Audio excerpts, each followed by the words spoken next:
I would like to begin by making explicit an, if not the essential proposition behind both the simple machine and the wave machine, which is that, by intentionally placing the will of the artistic ego in tension with one or more countervailing forces, something new and worthwhile might result.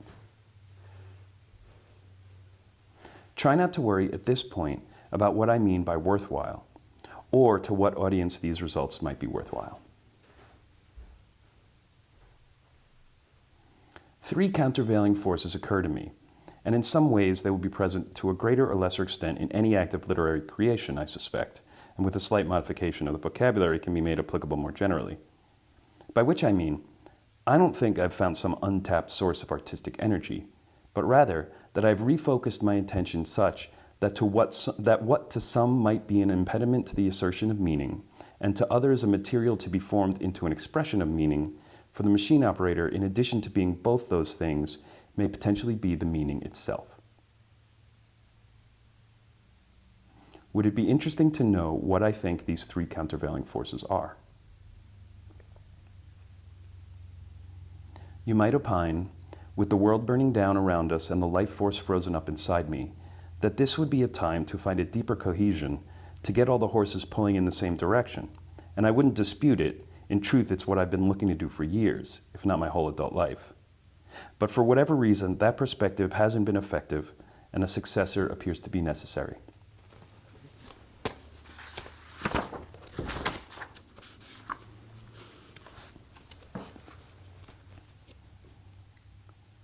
What I've been pondering for the last 10 months or so is the idea that at some point in the last decade, without my realizing just when or why, I slipped out of the daylight and took up residence in the underworld. The 3 countervailing forces I'm thinking of are luck, the unconscious, and language, with luck of the 3 perhaps having taken the longest stride forward, since the unconscious and language will necessarily be integral to every literary creation, while luck, which under various guises plays its role in all human endeavor, will generally be something we tend to blame when things go wrong, hide when we succeed so that we might take a greater share of the credit, and fail to notice the rest of the time. Here in these machines, it has been handed the steering wheel, if not quite control of the gas pedal. Can you believe I've made it even this long without mentioning the election? One example of how a writer knows the unconscious has played a part in their writing is when they find at some point that an important issue they hadn't been anticipating has been prepared for by various details they added earlier, which at the time they were decided upon seemed arbitrary, but which they now find not only address the problem, but do so in a way that the writer was not smart enough to have come up with consciously, even if they could have known they had to. Shouldn't I mention Thanksgiving as well? Look at these beautiful waves. Oh, no, no, no, it was too cold always. Still the dead one lay moaning. I was much too far out all my life, and not waving, but drowning. The reason why I have failed to address the election thus far is not due to the fact that as I write this sentence for the first time, it happens to be Election Day, and so I don't know what to say about it that will still be relevant in a few weeks when I release this lecture.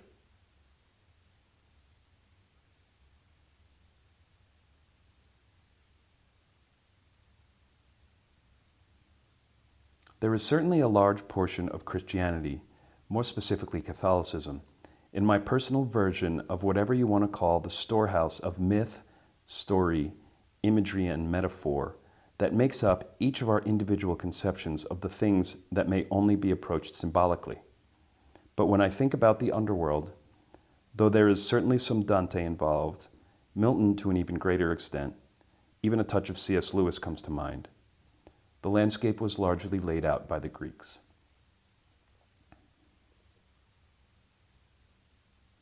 I'm not trying to make light of any person or culture's demise when I say that the Trump administration's October 30th proclamation on National Day of Remembrance for Americans killed by illegal aliens probably wasn't terribly well timed.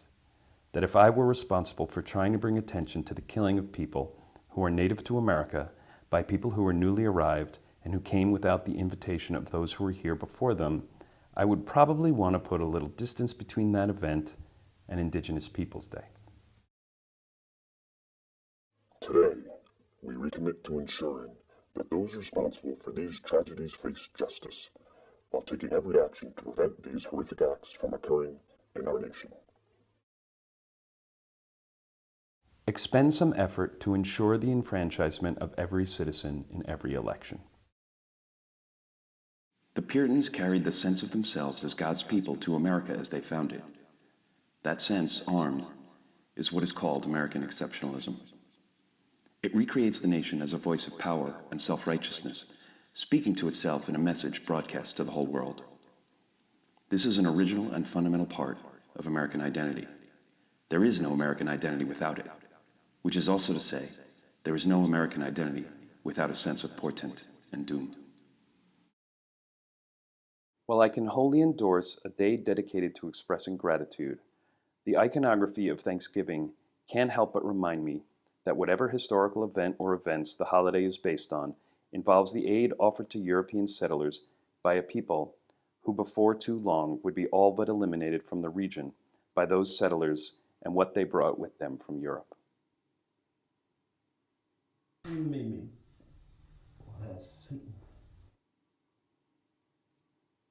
How confident are you that in 4 years and 2 months, the candidate for president, favored by the majority of the population, will be allowed to assume the office?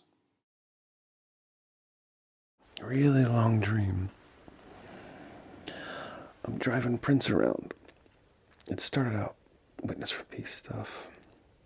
I think I'm driving him to Colombia or something. Meeting him on the ground in Colombia. I don't know, it was weird. He was disappearing, like faking his own death kind of thing. He said at one point, like, the agency had screwed him, and I think he meant the CIA. And Jacob Fry was hooking him up with someone down in wherever it was, Colombia or Honduras, that could help him disappear. So there was this weird, like, change in, location and purpose of the dream. Unless he was, like, visiting all his, there was definitely a change in location, but change in purpose could be he was just visiting all his little creative places. One thing about the Greek underworld is that the barrier between it and the land of the living is slightly more porous than that between Christian hell and our life in this world. We had met before when I drove him around to a residency, like an art museum, a kind of like out-of-town place.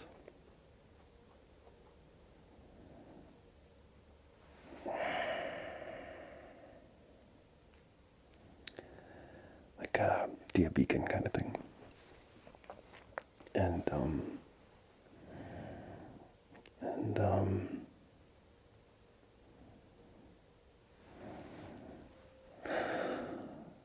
he's being awesome. He's being like super friendly and talky. I take him one place and there's this like, I don't know, he goes upstairs and I can't remember, maybe there was like an RV. There were tons of different spaces. We just was going all over the place. But there was one place where the Tom Brady somebody Christmas special was on, even though it wasn't near Christmas. Busta was a guest. Who was it with Tom Brady? It was a musician. I think it was a dude. And then like everyone was on it. And they were all singing these really depressing songs, like not Christmas related at all. And Prince knew them. Was talking about him, whatever. My teeth were out, if I didn't say that already. I realized early on, talking to him, that they weren't there. The Greeks told of some heroes who were able to travel to the underworld and return. Among them, Heracles to bring Cerberus back as the last of his 12 labors, Odysseus to consult with the dead seer Tiresias, and of course Orpheus on his doomed quest to retrieve his love. But the only being who was truly free to travel back and forth was Hermes, their trickster god. The road that trickster travels is a spirit road, as well as a road in fact. He is the adept who can move between heaven and earth, and between the living and the dead. As such, he is sometimes the messenger of the gods, and sometimes the guide of souls, carrying the dead into the underworld, or opening the tomb to release them when they must walk among us. Sometimes it happens that the road between heaven and earth is not open, whereupon the trickster travels not as a messenger but as a thief, the one who steals from the gods the good things that humans need if they are to survive in this world. Applying language to a thought necessarily involves creating a form for that thought to take.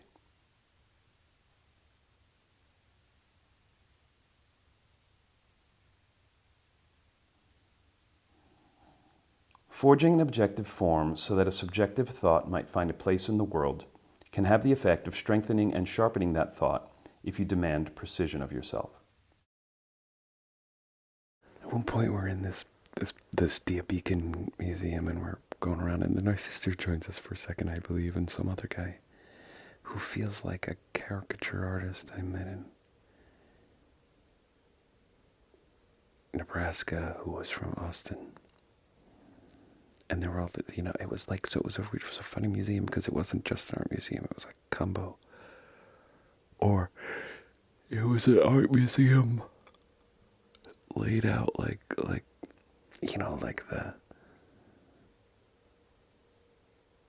an anthropological museum, if that makes sense. Just like kind of hodgepodgey, not just stuff on the walls, and the stuff that was in the place that wasn't art in an art museum is largely trying to get out of the way. White walls, not super fancy. There were the Prado or whatever exceptions, but this was not like that. This was more like,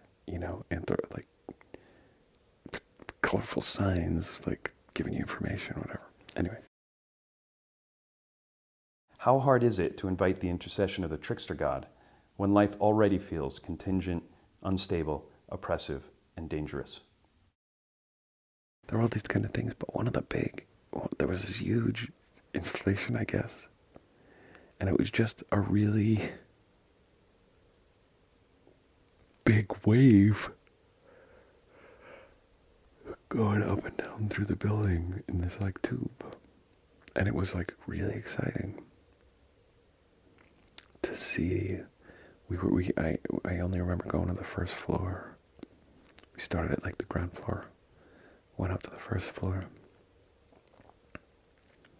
My sister, I think, was the one who suggested it. And there was a tube within a tube, and the water was moving so violently through it.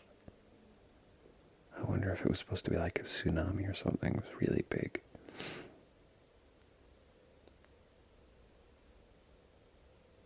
And it looked like the inner tube was going to bust. It didn't. I thought it was glass at first, and I was like, there's no way it's going to make it. And then I had, I think, a little meta dream feeling. It's survived all this time, but now it's going to break because I'm here to see it. Something like that. And then I realized it was some kind of flexible plastic, so it probably could hold it. Normally, and I don't mean usually, as I'm not really addressing here things like casual conversation or quick text messages, but would prefer to include only, let's say, the top 10% of the most intentional language use. The act of uniting form and thought involves a negotiation between what the inchoate thought seems to be and the resources, language resources such as vocabulary and syntax, but also the time we're prepared to dedicate and the effort we care to expend, we can bring to bear in our dedication to the act, in order to find the most appropriate form. And to do this well requires a certain amount of discipline. But when I'm building a sentence for either of the two machines I've constructed so far, the configuration that sentence will take is determined by chance before the thought that will eventually find a home in the form of that sentence is known. reversing the causal direction this kind of sentence-level language formation usually takes, and, I think, in addition to requiring discipline, turning the writing of these sentences into a discipline. I believe there are those who assert that there is no thought prior to its languaging. If coition can be schematized as dialogue, masturbation seems to be correlative with the pulse of monologue or of internalized address. There is evidence that the sexual discharge in male onanism is greater than it is in intercourse. I suspect the determining factor is articulateness, the ability to conceptualize with especial vividness. In the highly articulate individual, the current of verbal psychic energy flows inward. Don't confuse the unchangedness of the underworld with stability or security. Sentences are made wonderfully, one at a time. Who makes them? Nobody can make them because nobody can, whatever they do see. All this makes sentences so clear I know how I like them. What is a sentence? Mostly, what is a sentence? With them, a sentence is with us, about us, all about us. We will be willing with what a sentence is. A sentence is that they cannot be carefully. There is a doubt about it. My experience is that the thought and the form in which it is languaged are distinguishable, if not altogether independent. You're not going to understand it. You don't understand. From people outside. I introduced chance operations into the languaging of thought in order to give the unconscious an ally powerful enough to fight the ego to a standstill. Or perhaps a more precise image would be that I wanted the tug of war between the unconscious and the ego to remain always in tension, unresolved and irresolvable, though I will confess that I hoped I might accidentally happen upon magic in the process. In the underworld, there is no change because there is no life, and life is birth and growth and decay and dying, and birth and growth and decay and dying are all forms of change, and we might be deceived into thinking we've found a comfortable stability when what we've really done is stifled the life force inside us and entered the land of the dead, and are now but specters haunting the world rather than embodied spirits living in it. The love, the democracy, the floundering into lust, is a sort of byplay. The essential American soul is hard, isolate, stoic, and a killer. It has never yet melted. This election has shown that of all the many things we may have been and may aspire to be, we are still the country that needed to exterminate and enslave whole populations in order to exist.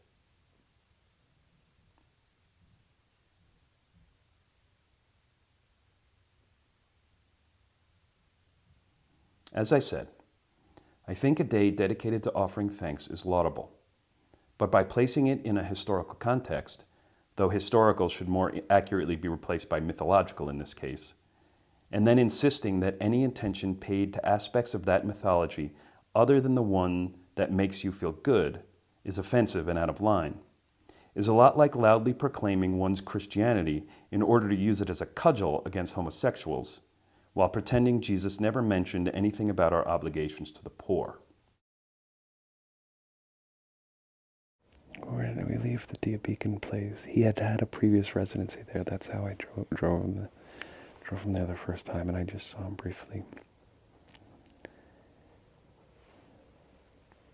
I just thought of this. So, like, there was this kind of paper he was putting on him, and I didn't know what it did. But someone I knew was like, oh, I recommend that for almost anybody. It was like a cell paper, ACEL, something like that.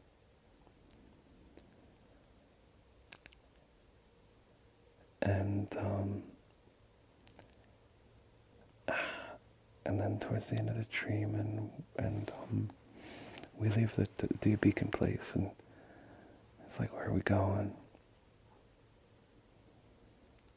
And I'm just driving around, and I feel like I'm lost.